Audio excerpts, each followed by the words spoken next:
Qual è il segreto per essere un buon bagnino?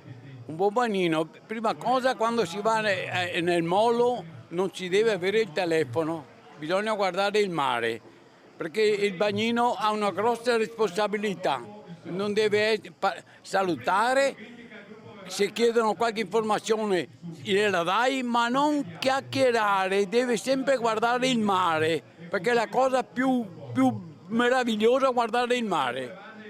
E lei adesso va ancora a vedere il mare un po'? Tutte le mattine vado da mio nipote al Canton, in Piaggia Libera. Vado sempre là, perché io se prendo un po' di sabbia so quanti granelli ci sono. Sono nato in spiaggia. Benito Pippo Garbisa ha quasi 93 anni e ancora tanta voglia di mare.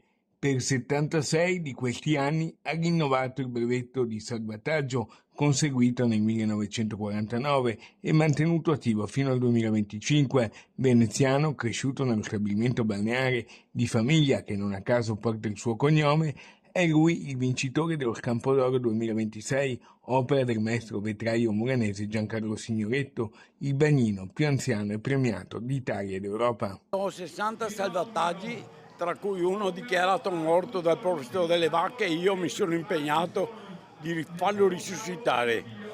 Sono commendatore della Repubblica Italiana, premiato Lei ha il brevetto di bagnino di salvataggio da quanto? dal 1949, il più decorato e medagliato d'Europa. La scampata d'agosto di quest'anno è un'edizione straordinaria nell'anno proprio del 50° anniversario del gruppo Bevanda Maramocco. Siamo già arrivati a 18 anni, questa è una bella edizione perché siamo ovviamente in tanti, quest'anno abbiamo raggiunto oltre i 170 invitati tra soci e ospiti e con oltre 210 quintali di scampi. Abbiamo contato addirittura quanti scampi abbiamo curato questa mattina, siamo arrivati a 5.400 scampi. Oggi c'è Castro Giovanni che è un'istituzione per il rugby italiano e ci sono parecchi miei colleghi, consiglieri comunali, regionali, altri assessori. È una giornata in cui si riesce a stare insieme, a socializzare ma anche a premiare delle personalità importanti.